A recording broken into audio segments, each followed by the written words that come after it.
சென்னை மதுரவாயில், அம்பத்தூர், ஆவடி, பூந்தமல்லி, திருவேற்காடு சுற்றுவட்டார பகுதிகளில் கனமழை பெய்து வருகிறது. கூடுதல் தகவல்களை நமது செய்தியாளர் சக்தி சரவணன் வழங்கிட கேட்கலாம். சக்தி சரவணன், உங்க விரிவான தகவல்.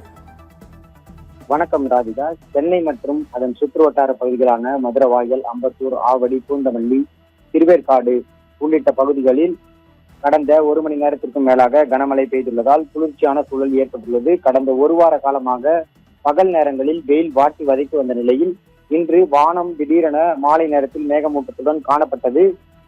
பின்னர் திடீரென தொடர் மழை, கனமழை பெய்ததால் குளிர்ச்சியான சூழல் ஏற்பட்டுள்ளது. குறிப்பாக மதுரவாயல், கோயம்பேடு, வானகரம், அம்பத்தூர் எஸ்டேட், அம்பத்தூர் ஓட்டி, ஆவடி, பட்டாபிராம், பூந்தமல்லி, கரையாஞ்சாவடி மற்றும் திருவேற்காடு ஆகிய பகுதிகளில் தொடர்ந்து அரை மணி நேரத்திற்கு மேலாக கனமழை பெய்தது. இதனால் கடந்த சில நாட்களாக நிலவி வந்த வெப்பம் தணிந்து இப்பகுதிகளில் குளிர்ச்சியான சூழ்நிலை உருவாகியுள்ளது. இருப்பினும் இந்த திடீர் கனமழை அலுவலகங்கள் மற்றும் வணிக வளாகங்களிலிருந்து வீடு திரும்பும் பொதுமக்களுக்கு மாலை நேரத்தில் சற்று சிரமத்தையும் போக்குவரத்து நெரிசலையும் ஏற்பட்டுள்ளது. சாலை ஓரங்களில் தண்ணீர் தேங்கி இருப்பதால் சாலையில் நடந்து செல்வோரும் சிறிது சிரமத்திற்கு உள்ளாகியுள்ளனர்.